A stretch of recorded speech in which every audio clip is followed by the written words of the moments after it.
Welcome to Juliana's Kitchen. Today on the menu, we are making Nanaimo bars. I grew up in Canada and it is just not Christmas without Nanaimo bars. These are an easy, no-bake, chocolatey, delicious treat. They're made in 3 layers. They're really simple to make, and if you would like to learn how to make them, come along with me. Hit that like button and subscribe, and I will show you how. First thing we need to do is line a 9-inch square pan with some parchment paper. And we'll set that aside and get the dry ingredients mixed. This is for the bottom base. We want to use 2 cups of graham wafer crumbs, 1 cup of coconut. We also need a 1/2 cup of chopped walnuts, and even the pre-chopped ones you buy at the store are not really fine enough for this base. We want them a finer chop. So 1/2 cup. I'm going to show you my kitchen hack. I make a little bit more than 1/2 cup, just heap it a bit, put it in one of these little Ziploc baggies and smack it. You can roll it or just pound it with your rolling pin. This way the nuts don't go flying all over the kitchen, which is my favorite part about this trick. And then we can just pour them right in the recipe as we need. So we'll do that right now.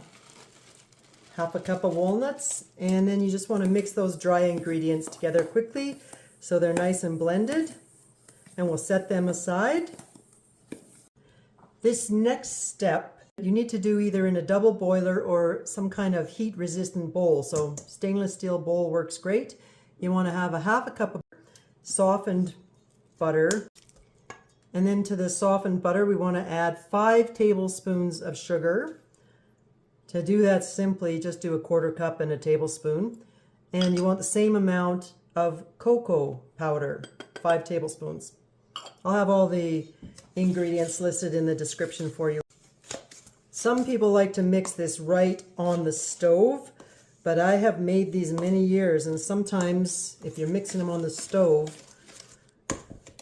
this part can separate, and we don't want that. So here's the hack. Mix it first before you put it on the double boiler.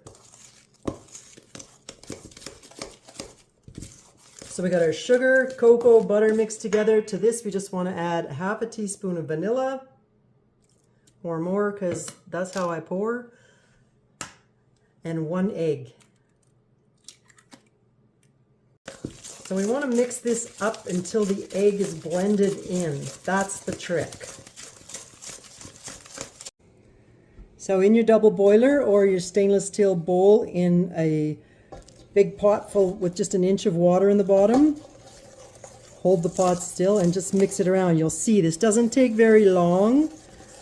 We just want it to get to the stage where it's like a nice pudding or a custard, where the butter and the chocolate's all melted. You want to stir it constantly while it's on the double boiler phase. You can see we're almost done. We want the sugar to be completely dissolved, so you won't hear that crystally sound. That's how you know the sugar is completely dissolved. And then turn off the heat. Pour in that dry mixture of the graham wafer crumbs and the coconut and the walnuts, and stir it up until it's nicely coated.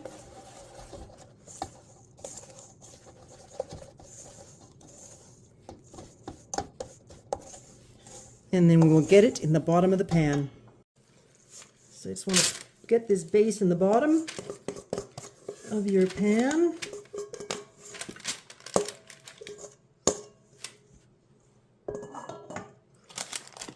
And we will smooth it out here with a smaller spoon.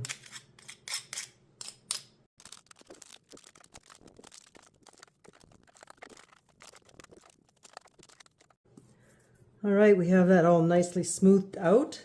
Let's set it aside and make the middle section.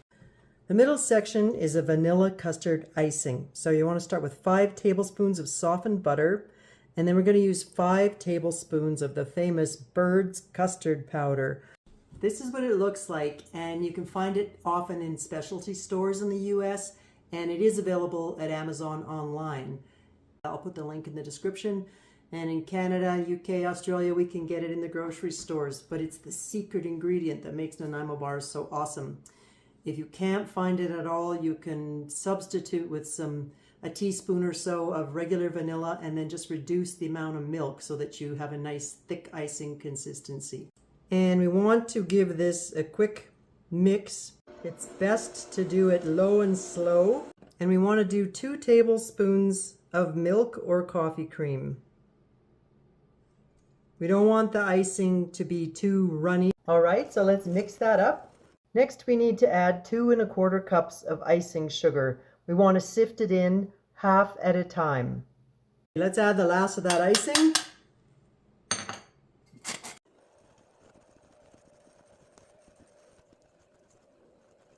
We want a really thick icing because we're making squares. So you can see here that it has pretty much balled up around the beaters, so that's a good sign you've got the right thickness.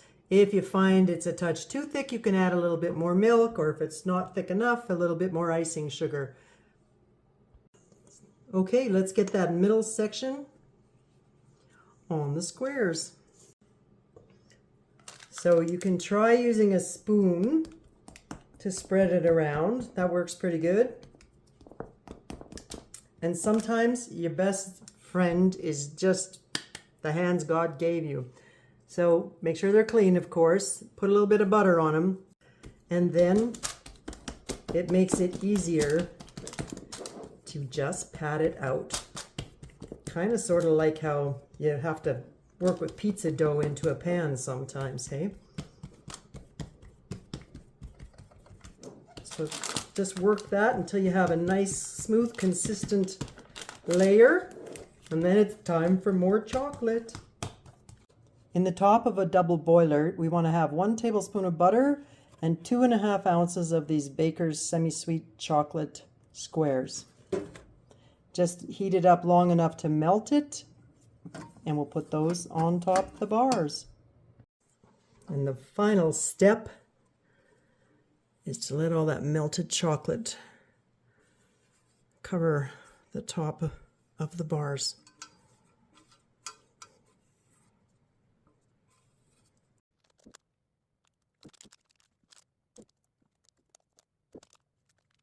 Things are smelling and looking pretty delicious on this end. So if you want to stick around, I'll show you how to cut them like a bakery style. And if you're off and running, thanks for stopping at Juliana's Kitchen. Have a great day. We'll see you on the next video. So the trick to cutting them bakery style is to use a big knife. And there's a couple more little points because when cutting chocolate, it can crack. So hang on a sec, let's get them out of the pan. Parchment paper makes that easy to do.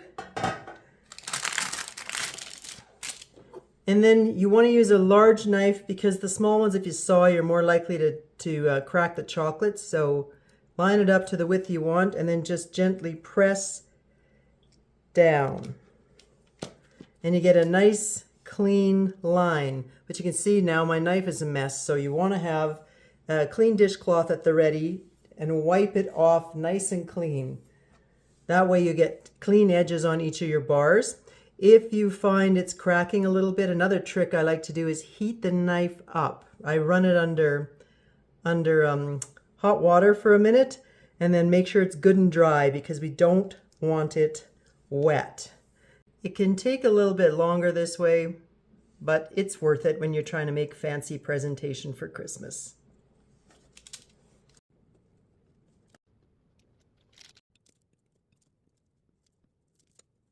I think our work here is done. Time for a coffee break. See you on the next video. Have a great day.